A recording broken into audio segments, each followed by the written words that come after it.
할렐루야. 아멘. 오늘 또 반년 동안 하나님께서 인도하여 주시고 함께 하신 가운데 우리가 살다가 오늘 이 7월 첫 주를 맞이하여서 맥주 감사절을 맞이하여 우리가 예배하고 있습니다. 오늘 더욱더 감사한 마음 가지고 예배하면서 또 말씀을 나누면서 우리에게 허락하신 은혜에 감사하는 삶을 앞으로도 이어나가시는 우리 모두 되시기를 주님의 이름으로 축원합니다. 아멘. 우리가 적당하다라는 말을 자주 하죠. 적당하게, 이걸 적당하게 해라, 이런 말들을 합니다. 이 적당하다라는 말이 들어맞는다는 말이죠. 딱 들어맞는다. 그리고 알맞다, 딱 알맞다, 이런 말입니다. 즉 남지도 않고 부족하지도 않다, 뭐 이런 뜻이 바로 적당하다라는 말입니다. 그러니까 이 적당하다라는 말이 참 좋은 것 같아요. 적당하게. 모든 것들이 적당해야 좋죠. 그런데 어떤 적당하다, 이 지금이 적당하다, 지금이 참 적당하구나 라는 것을 느낄 수 없다라. 그러니까 적당한 선을 내 마음속에서 느껴지지 않는다. 그러면 그게 왜 그렇게 적당한 것이 느껴지지 않을까? 그것은 욕심 때문이죠. 우리가 어떠한 것들을 바랄 때 이런 거잖아요. 야, 내가 요것만 있으면 참 소원이었다. 뭐 가장 예를 들기 쉬운 거로 돈으로 예를 들자면 이런 거예요. 아유, 내가 내 통장에 1억 원만 있으면 참 부러울 게 없겠네. 그런데 1억 원이 생겼어요. 만족합니까? 아, 1억 원이 있어 보니까 요거를 어떻게 해가지고 한 5억 원 정도 됐습니다. 5억 원이 생겼습니다. 그러면 이왕 그냥 한 번만 더 해가지고 저기 2자리는 한번 돼보고 싶네. 막상 5억이 있으니까 10억까지는 한번 있었으면 좋겠네. 한두 푼도 없습니다. 나중에 1000억 있으면 또 적당한 선이 아닙니다. 거기에 맞는 적당한 선이 다시 조정돼요. 왜 그렇습니까? 욕심 때문이죠. 한도 끝도 없어요. 적당한 것이 있어야 됩니다. 한도 끝도 없습니다. 그게 욕심입니다. 자, 오늘이 맥주 감사절이죠. 우리나라에서 7월 첫째 주를 맥주 감사절로 지키고 있습니다. 이스라엘의 3대 중요한 절기가 있잖아요. 유월절과 초막절과 맥주절입니다. 이 맥주절이죠. 맥주절이 77절이라고도 하고 오순절이기도 합니다. 근데 우리나라의 정서에 맞게 우리나라에서는 이제 원래는 이 맥주절하고 오순절이 같은 날이잖아요. 그런데 우리는 오순절을 의미해서 지키는 날이 성령 강림주일입니다. 그래서 몇 주 전에 지나갔죠. 그리고 원래 이스라엘의 달력으로 봤을 때 같은 날인데 맥주절을 우리나라의 농사와 이런 것에 맞춰서 우리나라에서는 7월 첫째 주에 맥주 감사주일로 지키고 있습니다. 자, 이 맥주절, 성경에 나오는 이 맥주절은 무엇을 추수하는 날이냐고 하면 바로 보리가 아니라 밀을 추수하는 절기입니다. 밀을 추수하고 나서 감사하면서 이제 지키는 것이 맥주절입니다. 그런데 우리나라에서는 이 시기에 추수를 하는 것이 보리예요. 그래서 보리를 추수하고 나서 맥주 감사주의를 지키는데, 사실은 이스라엘에서는 밀을 추수하고 우리나라에서 보리를 추수하지만 이 밀이라든지 뭐 보리라든지 또는 귀리 뭐 이런 작곡들을 통틀어서 맥곡이라고 합니다. 맥곡. 그래서 맥곡을 추수하고 지키는 절기가 맥주절. 우리나라에서는 맥주 감사주일입니다. 자, 우리가 그러면 이 맥주 감사주일을 예배를 하면서 올해를 딱 반이 지나갔는데, 그런데 이 반년을 지나가는 동안에 우리 각자의 삶을 돌아볼 때, 야, 하나님께서 나에게 적당한 은혜를 내려주셔서 내가 살았구나. 하나님 감사합니다. 이런 마음이 있습니까? 아니면 반년 동안 그냥 지긋지긋했고 얼마나 힘들었던지, 아유, 이렇게 그냥 지나가네. 이런 마음이 큽니까? 돌아보면서 우리가 과연 하나님 앞에 감사한다고 하면서 그 감사하는 마음을 담아서 매주 감사드림을 지키고 있지만 우리의 마음이 이 6개월 동안을 정말 감사한 마음으로 살았는가라는 것들을 돌아보며 말씀을 나누고자 합니다. 자, 그러면 적당한 은혜, 가장 이 적당한 은혜, 우리가 생각을 해볼 때 이 적당한 은혜라는 건 뭘까 하면 우리의 생각에 적당한, 내 생각에 적당한 은혜입니까? 에이, 하나님 아버지 이왕 쓰시는 김에 좀 더 쓰시지. 이런 나에게 맞춰진 적당한 은혜인가? 그렇지 않다는 거죠. 그럼 뭐예요? 우리 자신보다도 우리를 더 잘 아시는 분이 하나님이시잖아요. 그러니까 하나님이 우리를 각자를 바라보면서 우리 각자의 지금의 때에 그리고 가장 우리에게 적당한 그 하나님의 생각에 적당한 그 은혜를 내려주시는 거예요. 이것이 적당한 은혜라는 것이죠. 오늘 말씀을 나누면서 하나님의 적당한 은혜가 우리에게 만족스러움으로 다가오고 그것이 깨달아지는 믿음으로 서시기를 소망합니다. 자, 적당한 은혜는 첫 번째로 우리가 살펴봐야 될 것이 뭐냐면 적당한 은혜는 섬기면을 따라온다라는 거예요. 섬기면 하나님은 은혜로우신 분입니다. 그리고 하나님은 사랑이 넘치시죠. 그냥 사랑 덩어리입니다. 하나님은. 그런데 그 하나님의 사랑과 은혜가 내려오려면은 어떠한 기준이 있단 말이에요. 하나님이 사랑과 은혜가 아무한테나 아유 너도 하나 받아라, 너도 하나 받아라 라고 그렇게 오지 않습니다. 하나님의 사랑과 은혜가 내려오는 데는 기준이 있어요. 근데 그 기준이 뭐냐면 공의라는 기준입니다. 공의. 그러니까 공의라는 기준의 틀에서 그 하나님의 공의에 맞춰졌습니다. 하나님의 공의에 맞춰져서 사는 그 믿음의 사람들에게 하나님의 사랑과 은혜가 넘치게 내려옵니다. 그렇지만 그 하나님의 공의의 틀에서 벗어나서 죄악 가운데 있다고 하면 그 죄악 가운데 있지만 그래도 그에게 하나님이 사랑과 은혜를 내려주시지는 않는다는 거예요. 어느 시대나 마찬가지지만 이 시대는 더욱더 그런 것 같아요. 이 시대에 하나님을 믿는다고 하는 믿음의 사람들, 하나님을 섬긴다고 하는 사람들이 사랑과 하나님의 은혜에 매우 관심이 많습니다. 하나님의 사랑, 아무리 강조해도 좋아합니다. 하나님의 은혜, 저에게 은혜가 되는 너무나 좋아합니다. 누구나 받기를 원하죠. 저도 받기를 원합니다. 그런데 공의를 싫어하고 공의를 말하는 것도 싫어합니다. 그래서 요즘은 목사님들이 공의에 대한 설교를 잘 하지 않습니다. 왜냐하면 성도들이 싫어하니까. 성도들에게 공의의 설교를 하면 우리 목사님은 치는 설교만 좋아해요. 우리 목사님은 사랑이 없어라고 합니다. 그래서 목사님들도 공의에 대한 설교하는 것을 꺼려합니다. 그리고 성도들도 듣기 싫어합니다. 은혜 받고 하나님의 사랑이 넘치고 이런 것만 하라고 요구까지 합니다. 그런데 우리가 모르는 한 가지가 있어요. 사랑과 은혜 받고 싶습니까? 그러면 공의하고 뛰면 안 된단 말이에요. 공의라는 기준에 의해서 사랑과 은혜가 주어지기 때문에 공의에 관심 없어요. 그럼 사랑과 은혜도 안 되는 겁니다.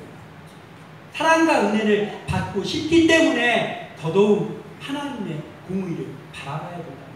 거기에 민감해야 되는 겁니다. 우리가 13절을 다시 한번 읽어봅니다. 13절 시작. 내가 오늘 너희에게 명하는 내 명령을 너희가 만일 순종하고 너희의 하나님 여호와를 사랑하여 마음을 다하고 뜻을 다하여 섬기며. 여기서부터 시작되는 거예요. 축복이.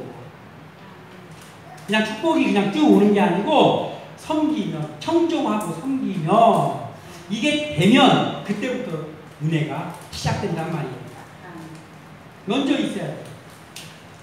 자, 하나님의 말씀에 청종하고 섬기는 일, 이게 온전히 이루어지면 그때 적당한 하나님의 은혜가 우리에게 오는데, 그러면 이 일이, 청종하고 섬기는 일이 이루어지기 위해서 어떤 요소가 있어야 돼요. 근데 그 요소가 뭐냐면요, 전심으로. 전심으로라는 게 뭐예요? 마음을 오로지 한 곳에만 둔다, 이게 전심으로잖아요. 전심이라는 거예요. 내 마음 전체다는 거예요. 그러니까 내가 하나님에게도, 하나님을 경외하는 데도 마음이 있고, 그리고 내가 목표하는 또 다른 것에도 마음이 있고, 이 전심으로입니다. 이거 전심으로가 아니에요. 근데 하나님은 전심으로를 말씀하셨어요. 하나님 전심으로, 마음으로 오로지 한 곳에, 즉 마음으로 오로지 하나님께 두라는 거예요. 예수님도 말씀하셨습니다. 많이 말씀하셨는데 한 가지만 보자면, 대표적인 말씀, 마태복음 6장 24절에 예수님이 말씀하셨어요. 한 사람이 두 주인을 섬기지 못할 것이니 혹 이를 미워하고 저를 사랑하거나 혹 이를 중히 여기고 저를 경히 여기니 너희가 하나님과 재물을 겸하여 섬기지 못하느니라. 아멘. 예수님의 말씀입니다. 그런데 두 주인임을 섬기는 일이 많을 터인데, 그 중에 전지전능하신 하나님을, 예수님은 왜 그 두 주인에게 같은 예외에다가 하나님하고 또 하나를 재물을 줬어요. 사람이 그만큼 재물을 좋아합니다. 명예와 권세를 얻으려는 이유가 뭡니까? 명예와 권세 있는데 통장에 50원 있어요. 좋습니까? 명예와 권세 그런 거 막 얻으려고 하지 않을 겁니다. 그런데 명예와 권세 왜 그렇게 목매답니까? 명예와 권세를 얻는 것을 좋아하는 이유는 재물이 따라오기 때문이에요. 재물이 없는 명예와 권세 사람들이 원하지 않을 거예요. 그런데 명예와 권세는 재물이 따라온다. 그리고 명예와 권세 없는 사람은 어떻게 합니까? 죽어라고 하는 겁니다. 왜? 그 재물 때문에. 사람이 제일 좋아하는 것 재물이에요. 재물. 그래서 두 주인을 얘기할 때 예수님께서는 하나님과 재물을 섬길 수 없다고 했어요. 그러니까 뭐예요? 내가 하나님을 경외하니까 하나님 진짜 믿어요. 그런데 재물 따라 가요. 그 재물을 위해서 명예와 권세를 얻으려고 막 청탁하고 막 엄청 쫓아다녀. 그러면 하나님 섬기는 거 아니라고. 두 개를 한꺼번에 할 수 없습니다. 그러면 우리가 어떻게 해야 됩니까? 하나님을 청종하고 하나님을 섬겨야 되는 거예요. 이 하나님을 섬기는 이것이 먼저 돼야 그때부터 은혜 받을 자격이 있는 거예요. 이거 우리가 알아야 되는 것이죠. 자, 전심으로, 이 전심으로를 실천한 예가 있습니다. 많은 예가 있지만 제 예를 듭니다. 베드로 안드레 형제가 있습니다. 베드로 안드레 형제가 어떻게 전심으로를 했느냐? 어느 날 그들의 생업이 있었어요. 그들은 그걸로 인해서 돈을 버는 사람들입니다. 직업이 있었어요. 그런데 직업에 잘 일하고 있는데 갑자기 예수님이 나타나셔가지고, 응? 나를 따라와라. 내가 너희들을 사랑하는 노부가 되게 하겠다. 갑자기. 그러니까 이들이 이렇게 했습니다. 그 말씀. 마태복음 4장 20절. 그들이 곧 바로예요. 바로. 곧 그물을 버려두고 예수를 따르니라. 말이 됩니까? 이게 전심으로예요. 이들은 특별히 하나님이 부르셨습니다. 특별히 하나님이 부르신 사람들이에요. 부르는 중에. 그랬더니 어떻게 했습니까? 배를 금을 버려두고 즉시 예수님을 따라갔습니다.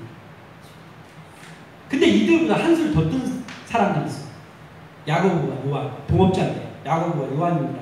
그들에게도 똑같은 예수님의 음성이 들려왔더니 이들이 어떻게 했냐면 마태복음 4장 22절에 그들이 곧 배와 아버지를 버려두고 예수를 따릅니다. 예, 그물도 이해가 가고 배도 이해가 갑니다. 아버지를 버려두고 즉시 예수를 따라갔어요. 이게 전심으로. 이게 전심. 하나님이 왜 이런 거를 하라고 그러죠? 하나님이 특별히 부르신 사람들에게는 하나님께서 포기라는 것을 명령하신 거예요.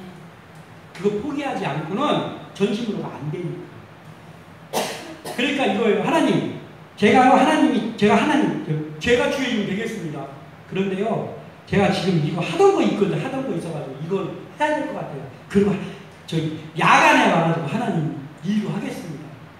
이거 포기가 아니죠. 전심으로가 아닙니다. 하나님이 특별하게 부르신 사람들에게는 전심으로를 요구합니다. 하나님. 우리가 그것을 따르면, 그러면 우리가 전심으로 하나님을 따르다 보니까 다른 거 못하잖아요. 근데 그 은혜는 하나님이 채워주신다고 약속하셨습니다. 약속하셨습니다. 그러면 성도들을 어떻게 합니까? 성도들도 다 직장 그만둬야 됩니까? 아니, 그렇지 않죠. 믿음의 일꾼들에게 하나님께서 각자의 삶의 자리를 주었습니다. 직업도 있고 사업터도 있습니다. 성도들입니다. 주어진 일에 그들에게는 삶의 자리가 달라요. 베드로 안드레하고 그냥 예수님 다른 사람과 다르잖아요. 똑같은 기준에서 놓고 보면 안 됩니다. 성도들에게는 그 하나님께서 주신 그 직업에서 최선을 다해야 됩니다. 본을 보여야 됩니다. 정직함으로 일해야 됩니다. 그게 하나님의 살아계심을 그들에게 보여주는 길이에요. 그래서 최선을 다하고 그러면서 말씀을 입각한 삶을 살아가고, 그리고 예배자로서 예배의 자리에 서고, 그것을 최선을 다하는 것이, 그것이 성도들의 전심입니다. 이런 것들이 이루어져야 돼요. 성도들은 그렇게 전심을 다합니다. 주님께서 특별히 부른 주의 종들은 나의 모든 것들을 내려놓고 전심으로 주님을 따르고, 고난을 각오해야 돼. 고난을 각오해야 돼. 그러면서 나간 그거 바로 섬기면 이것이 선행될 때, 오늘 예수님 13절에서도 하나님께서 명령하셨잖아요. 이것이 먼저 선행되면 그때 우리에게 내려오는 것이 하나님이 주시는 적당한 은혜입니다. 그래서 우리가 이걸 명심을 하고 살아가기를 소원합니다. 그리고 나서 두 번째로 적당한 은혜는 내려주시는 복이라는 거예요. 내려주시는 복. 14절을 읽겠습니다. 시작. 여호와께서 너희의 땅에 이른 비 늦은 비를 적당한 때에 내리시리니 너희가 곡식과 포도주와 기름을 얻을 것이고. 아멘. 자, 적당한 은혜는 내려주시는 겁니다. 이스라엘 민족에게 주신 땅이 가나안 땅이잖아요. 근데 이 가나안 땅에는 우기가 있고 건기가 있습니다. 그리고 사실 이 나라 자체가요, 물이 풍족하지가 않은 나라예요. 우리나라처럼 물이 풍족하지 않습니다. 그래서 이들에게 가장 절실한 게 있는데, 농사를 짓기 위해서 비가 필요합니다. 그리고 비와 더불어서 필요한 게 있는데 이슬입니다. 그래서 우리가 찬송에도 있잖아요. 철 따라 우로를 내려. 우로가 바로 비와 이슬입니다. 거기에 의존하는 농사예요. 의존하는 농사. 그래서 여호와께서 14절을 통해서 이른 비와 늦은 비를 적당할 때에 내려주신다고 약속했어요. 자, 비가 내리는 것, 이슬이 내리는 것 사람의 노력으로 됩니까? 안 돼요. 아무리 노력하고 싶어도 안 된단 말이에요. 그냥 나무에서 감이 떨어질 거 기다리고 입 벌리고 있어야 되는 거란 말이에요. 그게 이른 비와 늦은 비가, 내가 아무리 노력한다고 해서 이른 비와 늦은 비가 내리지 않아요. 이슬 한 방울도 내리지 않습니다. 그래서 오직 의존해야 돼요. 의존. 누구한테? 여호와 하나님께 의존을 해야만 되는 거예요. 하나님이 광야 40년 동안에는 그들의 노력이 일절 없이 먹였잖아요. 만나를 내려온다든지 메추라기가 내린다든지 반석에서 물이 내리는 거, 그들이 20시간 동안 20일 동안 기도한들 되겠습니까? 20일 동안 돌을 좀 문지른들 물 한 방울이 나오겠습니까? 안 나온단 말이에요. 노력으로는 절대로 안 되는 부분이에요. 그 부분이. 근데 40년 동안 하나님이 내려주셨다고.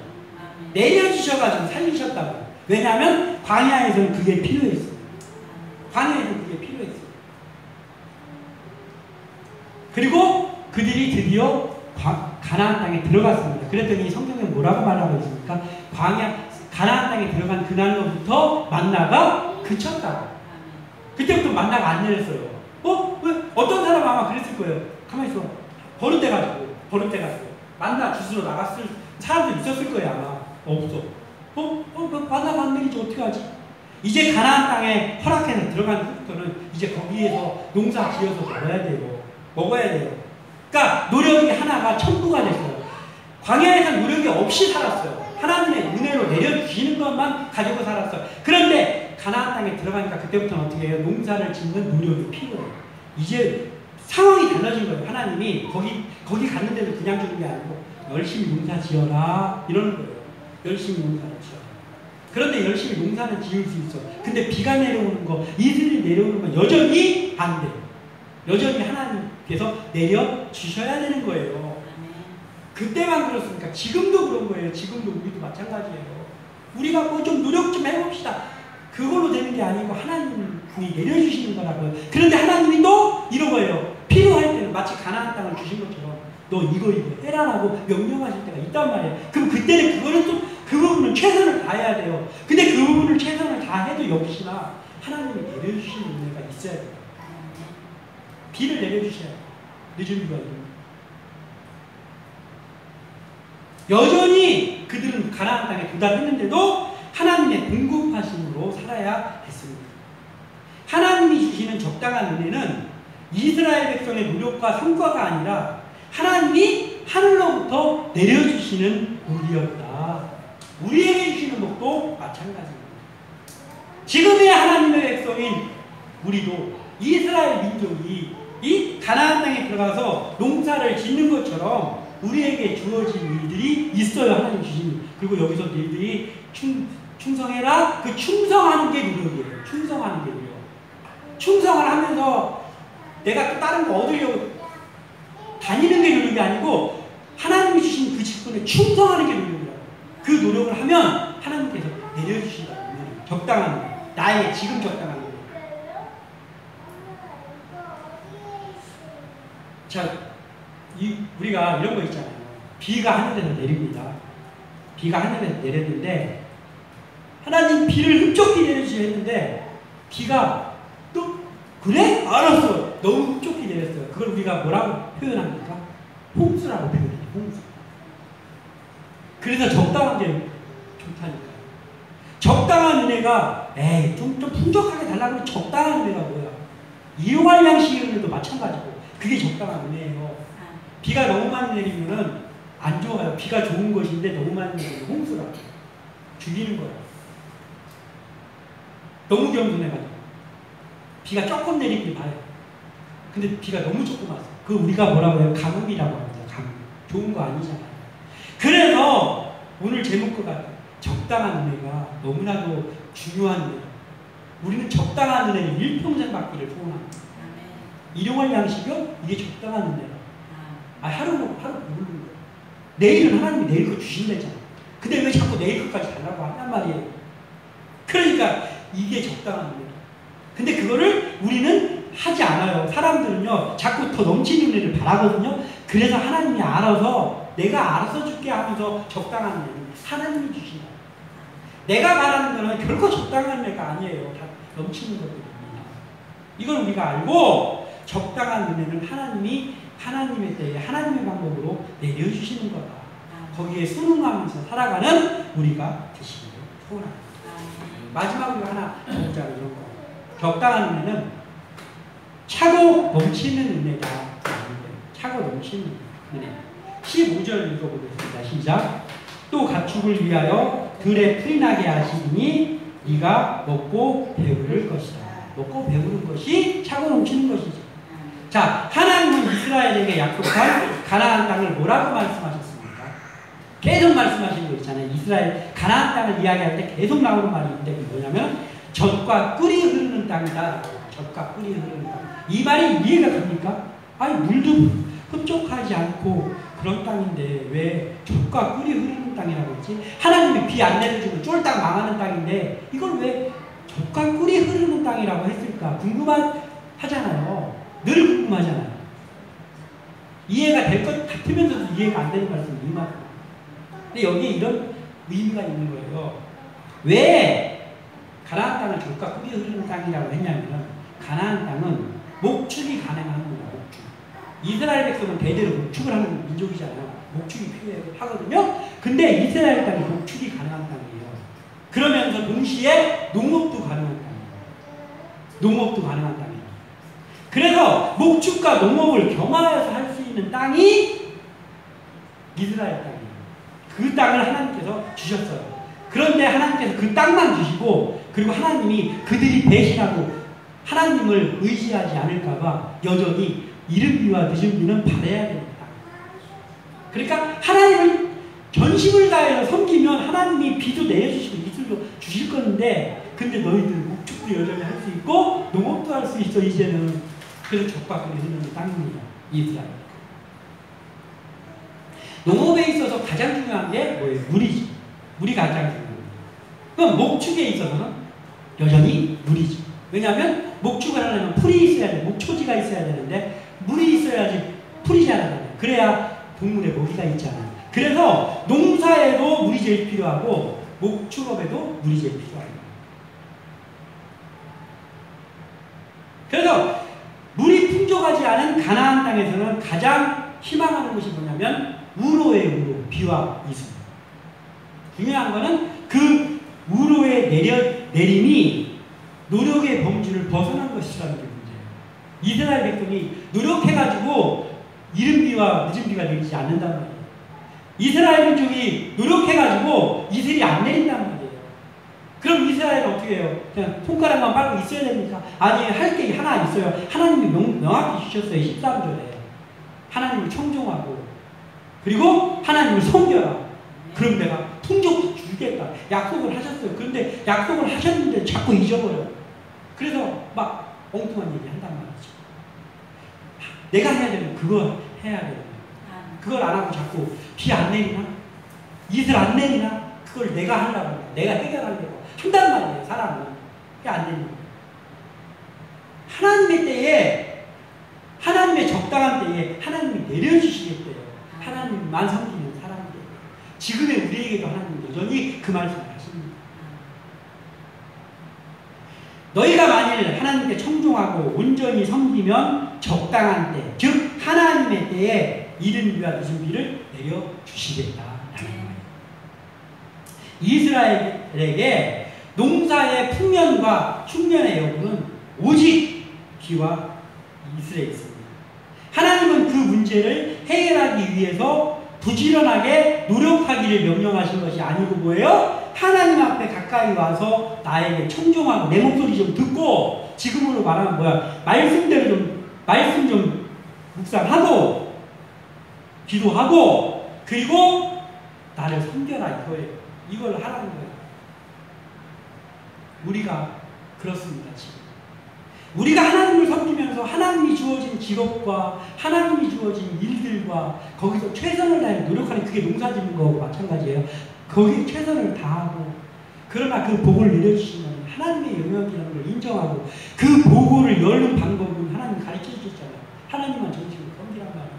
그럼 하나님께서 하나님의 때에 하나님의 방법으로 내려주신다. 그런데 내려주시는데 어떻게 내려주신다고? 차고 넘치게 내려주시겠다라는 거예요. 이건 우리가 해야 되는 것이죠. 이른 비는 지금으로 말하면 10월달과 11월달에 내리는 가을비가 이른 비예요. 근데 왜 이른 비라고 했냐면은 이스라엘 나라는 우리나라로 말하면 모내기 하는 시기, 파종 시기가 그때예요. 그래서 그때 꼭 비가 내려요. 이른 비가. 그리고 늦은 비는 3월달과 4월달에 내리는 비인데 봄비예요. 봄비. 왜 그러냐면은 그때가 그 파종한 것들을 거두는 시기예요. 말하자면 추수기예요. 추수기. 그래서 비가 반드시 적당한 비가 필요해요. 그러니까 농사는 누구야? 사람이 열심히 했겠죠. 밭도 파고 열심히 해서 농사는. 그런데 거기에 필요한 이른 비와 늦은 비는 하나님 내려주십니다. 섬기는 자예요. 아무한테나 내려주는 게 아니에요. 섬기는 자예요. 그리고 또 필요한 게 있는데 밤과 낮에 생기는 이슬. 이거 꼭 필요했습니다. 지금은 우리나라로 말하면은 아침에 물주기 하는 거랑 똑같아요. 그 이슬이 내려와서 이파리들을 적셔줘야 마르지 않고 자랄 수 있어요. 그 이슬도 하나님이 내려주시는데 누구에게? 하나님을 청종하고 섬기는 자예요. 그러니까 우리에게 제일 필요한 건 뭐예요? 하나님을 청종하고 섬기는 일. 이게 제일 필요하다. 그리고 열심히 하나님이 주신 일에서 충성을 다하는 일. 여기까지가 우리 영역이에요. 그리고 나서 그 비를 내려주시고 이슬을 내려주시는 건 하나님의 영역이에요. 그걸 다 한 사람이에요. 그래서 그렇게 하면 어떻게 한다고 했냐면 14절에 너희가 그렇게 하면 의진비와 기름비를 내려줘가지고 뭐를 얻는다고 했냐면 곡식과 포도주와 기름을 얻을 것이에요. 곡식과 포도주와 기름. 지금으로 말하면 이것들이요 돈과 마찬가지예요. 자, 곡식과 포도주와 기름의 특징이 있어요. 그게 뭐예요? 곡식의 특징이 있어요. 햅쌀이 있고 묵은 쌀은 있지만, 그렇지만 어찌됐든 썩지 않고 곡식은 저장이 가능해요. 오랜 기간 저장이 가능합니다. 포도주도 그렇지. 묵은 포도주가 더 좋아요. 저장이 가능합니다. 오래 간단 말이에요. 변하지 않아요. 부패가 되지 않아요. 기름도 마찬가지입니다. 곡식과 포도주와 기름의 중요한 특징은 뭐냐면 썩지 않는 것들이에요. 저장이 가능해요. 그래서 왜 이게 중요하냐면 이스라엘 백성들이 하나님께 11조를 드렸잖아요. 11조를 뭘로 드렸어요? 뭘로 드리냐? 곡식과 포도주와 기름 11조 되는 물건들이에요. 왜냐하면 썩지 않아요. 그런데 고기 이런 거, 소고기 이런 걸 11조로 하나님이 드리지 않았어요. 왜냐하면 그거 다 썩어가지고 며칠 안 간단 말이에요. 그래서 11조로 드리는 것들이 바로 이 곡식과 포도주와 기름이에요. 그런데 하나님을 섬기는 자에게 하나님이 내려줘가지고 얻는 것들이 이 소산물들이라고. 지금으로 말하면 뭐예요? 재물이라고. 재물을 하나님이 주셔야지 11조를 낼 거 아니에요. 하나님이 재물을 많이 내려줘야 11조가 많아지는 거예요. 내가 노력을 많이 해야 11조가 많아지는 게 아니고 하나님이 많이 주셔야 11조가 많아지는 거예요. 그러니까 나는 그 재물 많이 모아서 제가 11조 많이 할게요가 아니고 하나님을 더 열심히 섬기겠습니다가 먼저라고. 지금의 우리에게도 동일하게 적용되는 일임을 알아야 됩니다. 어떻게 예수님께서 말씀하셨어요? 히브리서 4장 16절에 그러므로 우리는 긍휼하심을 받고 때를 따라 돕는 은혜를 얻기 위하여 은혜의 보좌 앞에 담대히 나아갈 것입니다. 아멘. 이거 우리에게 주신 말씀이거든요. 구약시대가 아니잖아요. 어떻게 한다고요? 우리가 긍휼하심을 받아야 돼요. 하나님이 우리를 불쌍히 여겨주셔야 뭘 막 해주실 거 아니에요. 근데 그 긍휼함을 받을 때 때를 따라 돕는 은혜를 얻기 위해 이른비와 늦은비 내리는 거랑 똑같은 거죠. 때를 따라 하나님이 돕는 은혜가 필요해. 그런 것이 필요하기 때문에 우리가 어떻게 해야 된다고요? 은혜의 보좌 앞으로 나가야 된다. 기도의 자리로 나가야 된다고. 하나님을 섬기는 자리로, 전심으로 하나님을 찾는 자리로 나가야 된다고. 순서가. 하나님의 은혜의 보좌의 자리로 담대히 나가서 외치면 그럼 하나님이 우리를 불쌍히 긍휼히 여겨 주셔서 그래서 하나님의 때를 따라 돕는 은혜가 우리를 따라다닌다고. 이게 법칙입니다. 이걸 알아요. 우리의 노력으로 얻어지는 것들은요, 대부분이 차고 넘칠 때 막 차고 넘치다가 금방 사라져요. 또 비가 돼, 비. 장마철에는 비가 너무 많이 와가지고 막 추수해야 되는데 비 안 내려가지고 막 전전긍긍하고 이런 게 많잖아요, 우리가. 그런데 하나님이 적당히 내려주는 건 은혜는요, 그렇지 않아요. 가장 적절하게 내려진다.